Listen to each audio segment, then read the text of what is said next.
Beautiful people, it's me, Pamela, on my YouTube. Cho, no, what's the T? Siyahlazia.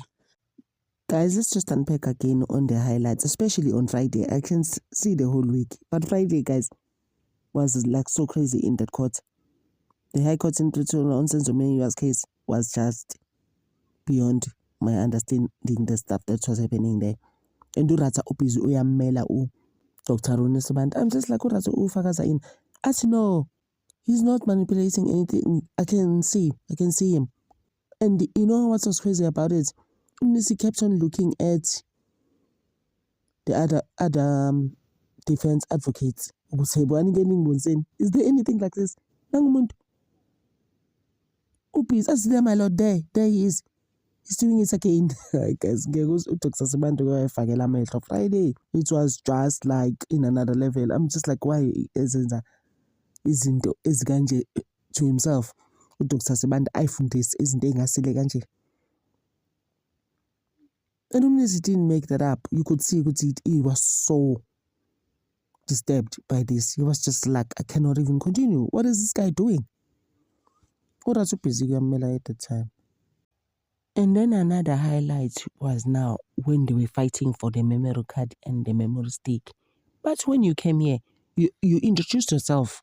Kusho advocate in this, Eshogumabas, you introduced yourself as an expert. Now you are becoming an analyst. What are you even doing now? Who are you? Like, we bought a lot. And he was now shouting on this. It's how you came here as an expert. Manja, you are confusing a memory stick and a memory card, but you work using these things. What are you saying? Ati warrant officer Mabasa, I might have misheard you, or I was confused. I was just like, I'm done. And then Windi. Ati, I know Uti Ene might have misheard you or misunderstood you. But as long as I'm saying to misunderstood you, brothers, would say I was confused. Urata. Urata needs to stop, guys. Needs to just like let it go now. This thing of like changing stuff. It's the same as brothers, Udotel. Uronisiband. When everyone could see, Ramasipelo if you want to when's an Uronisiband. Usimas is sitting here, I can see he's not doing anything. But you're not sitting next to Ronisiband. And Umnisi can't make up the stuff that he can see. I get Umnisi was now gaslighting this guy. Is it anyhow can an expect or an analyst for that matter? Because we are actually analyst anyhow. And then as you know, I'm actually an analyst. It's actually my boss. So if you're an analyst that has been doing this for decades, so now why are you confusing things? Sebexabana asumnisi ha kanje guys athi umabase I'm a person, I'm a human. I didn't hear you well. So what must happen? Ngizwanga phela. Guys, I was just like guys, it's a lot in that court. You know, Umnisi couldn't hold himself. He just cracked up laughing. Was he? Kanje guys, I was just like, no, go.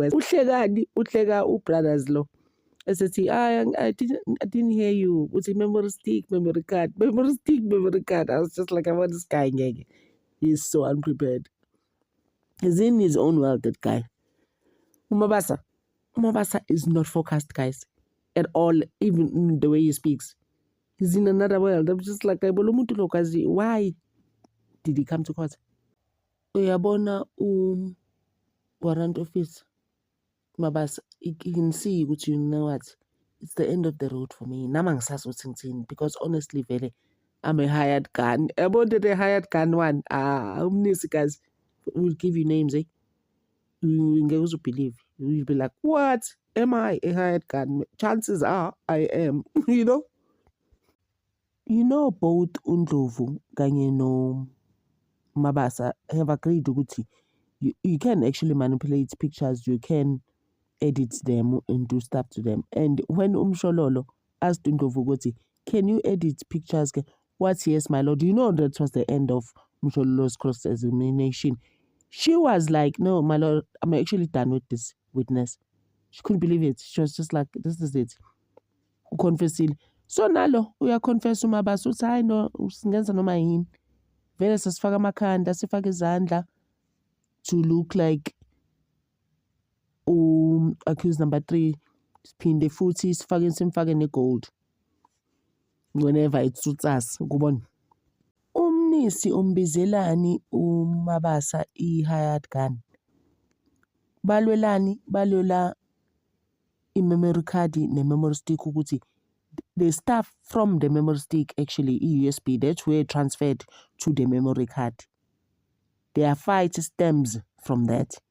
That is why bona manje kuthuthwana vele athi umnisi wena uyi-hired gun. And the minister is like, 4 times I asked you 4 times. You can't even remember anything. You are busy confusing the memory card and the memory stick USB. We are confused lezinto. Wathi uRatha kumnisi, if you don't believe izinto zikaMabasa and Anjwani when it comes to memory stick and memory card, you can bring your own expert. Wathi advocate Charles Mnisi, how can I bring my own expert? We don't have resources 10. As to the fact that ukwazile ukuthatha u-accused number 3 esejele noma engekho ejele wamhambisa wamenza i-dental exam, then surely you can also do this. Guys, mara uRatha right. These are 2 different things. Why would you put up an example enjalo to an advocate? Umtshela into eyiso. Kodwa guys, the directions that we've taken, they're just for a gold tooth. Mabasa shouldn't have come to court, guys. We've gone into so many directions. This thing is actually now all over the place. It's uncontrollable. Usuyi-hired gun. Ayikho advocate mnisi uke wamuhleka nobhuti wabantu. It's just like awungeke, guys. It is a lot on him. Naye akasakhona akasazi.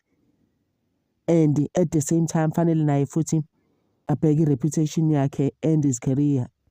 And be like, hey, bo guys, ngifike nini la? Mina bengaziwa nje biko warrant officer ngisebenzele eBrixton. Ngiyithulele lapha eBrixton manje I'm on TV. This is just crazy. How did we get here? Sifike nini? I'm just hoping, guys, this week we continue with other things. Honestly, indaba go to the isikhathele, it's actually tired now. We need to move on to other things. There's another threat that umnisi added at the end of i-fight yakhe no Dr. Sibanda. Angithi these are highlights. I've just highlighted that ngithi mina yibo. And then umnisi besethini la athi yazi if find out futhi umnisi guys was even threatening people. Find out ukuthi ngempela mina Simanda ububhizi and there's photos engifeel ukuthi I guess maybe ufeel ukuthi the USB abawanikezwa estate, if he can find out ukuthi iy'thombe they actually not the same as Safani, there's gonna be consequences. Actually angifuna nokusho into ey'ningi kodwa nje abantu bazongibona kahle. Uyabona kasi ukuthi that's now kusabisa abantu phela lokho. He was threatening us just like lalela umuntu angangizami, you know. People mustn't try me. Oh, people are gonna see other things that they've never seen. Cabanga guys. Usho Sibanda ke at the time uthi i-officer of the court abuyathi futhi whoever it is cannot interfere with the evidence that we are using as defense that is supposed to be used in court when you are busy fiddling with it. Umuntu angangizami. What was crazy also when warrant officer Mabasa was trying to explain that whole thing yokuthi i-USB and memory card when you're trying to transfer stuff to it. Hey, lesa story besingazwakali. You know, umnisi was shaking his head like, hey, puti, bakuthathaphi? Ngoba ke istory sikaMabasa bese singasazwakali kahle. And you know ukuthi umnisi umbiza uMabaso, right? Full on like akayiboni futhi into wrong umnisi. Wathi uyabona indlela owenza ngayo nendlela o-explain lesi story sakho sa when you're trying to explain to me ukuthi the information is transferred from a USB to the memory card. Ngoba uyi-hired gun, you start to misfire. Hayi guys, umnisi ngeke guys. He's in another level that guy. And u-advocate Mnisi umtshele straight uthi yabona le nto manje oyenzayo when you know what's actually helping the court. Uyambona manje ukuthi wenzani uMabasa. Uyazivikela phela naye i-career yakhe because now you'll be coming up with stories zokuthi hayi kusho ukuthi vele bengingakuzwanga kahle. Kodwa in any case-ke I normally don't testify on such like izinto ezikanjalo ukuthi ukutransfera ama-memory card. I'm just like kanjani but this is your job wena. Uthini nawe manje? You don't testify on ama-memory card nama-USB and ukutransfera izinto. Umnisi besafuna ukuqhubeka ukhipha amanga uMabasa. Washo ukuthi manje uJonas i-interpreter has some family things that he needs to attend to. So we had to adjourn kanjalo-ke Friday. Fanele siqhubeke Monday ngendaba kaJonas. But umnisi uyasho ukuthi there's something that is pressing bengisafuna futhi ukuqhubeka nayo. But I can actually continue on Monday to finish my cross-examination with this guy. So chances are tomorrow umnisi will be finished depending on time. Uyibona leyo nto guys. So sime lapho guys. I'm still looking for other highlights on this case because my thing is that on Friday there are so many things that happened and that were said in that court. Ofile ukuthi mara sifike nini la. So ngizoke ngime lapho kancane for now guys. Thank you so much for your support guys. I appreciate you a lot. Nginthanda over.